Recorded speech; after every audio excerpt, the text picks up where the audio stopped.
Welcome back to Reliving the Revolutionary War with yours truly, Mark Bancroft. Today we're going to talk very briefly about the forts and stuff in New York, and I'd like to talk about the Howe brothers. They were both British. One was an admiral, the older brother. Richard Howe was an admiral, and his younger brother William was a general in the army. And their older brother fought in the French and Indian War and was killed at the Battle of Fort Ticonderoga, not to be confused with our Fort Ticonderoga battle. But he was well liked. The brother was well liked.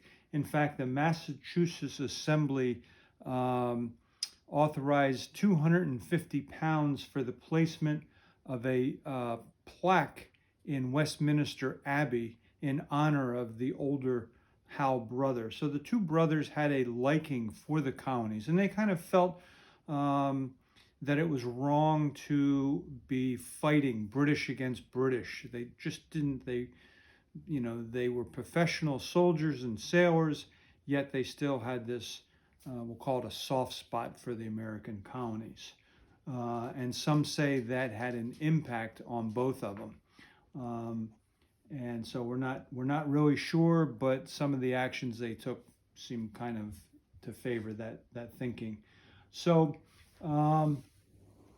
the fortifications that General Lee had recommended and Washington authorized, you had Fort George down here at the tip of Manhattan, and then over in Long Island you had Fort Putnam, you had Fort Sterling, you had Fort Box, and Fort Defiance.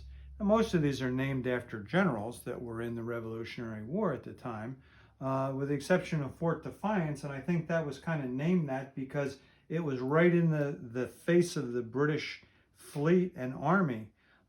General Howe was down here in Staten Island, and his brother's ships were all up in here. In fact, his brother's main ship was right here where this X is, and we'll talk about that later.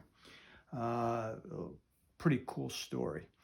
But anyway, so you had these forts, Fort George, and then up further north you had Fort Lee in New Jersey, Fort Washington, and we will talk about all of these forts over the next 2 days. We're going to cover what happened, the Battle of New York, how it happened, why it happened, some of the most amazing things that happened.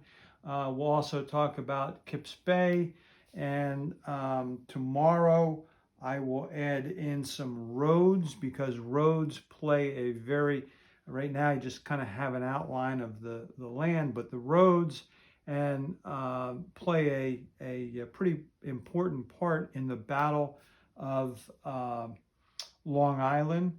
And so pretty much that's about it for today. It's a short session, so you get out of school early. And but I want you to think about George Washington has 10,000 troops under his command, and he has almost no one with any experience. The troops have never fought, most of them. The officers have had very little battle experience, if any. And so he's kind of got this, as I like to refer to it, as a ragtag army. And then you have General Howe down here, who has, he has General Cornwallis, he has General Clinton, and he has a guy by the name of General Mahood, who we're going to talk about later, because I like Mahood. And so anyway, all of these generals have experience fighting the French and whoever else the British decided to fight at the time. So he has about 20,000 troops, and there's about 10,000 sailors and Marines.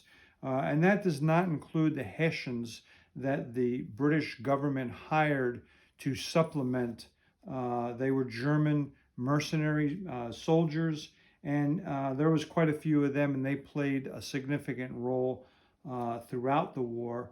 Not very well liked by either side, to be quite honest, but so he had a total force of about 30 to 32,000 people.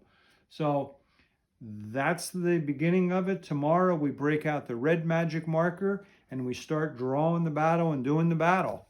And it's an interesting battle. So enjoy your evening, do your homework, and we'll see you in the morning.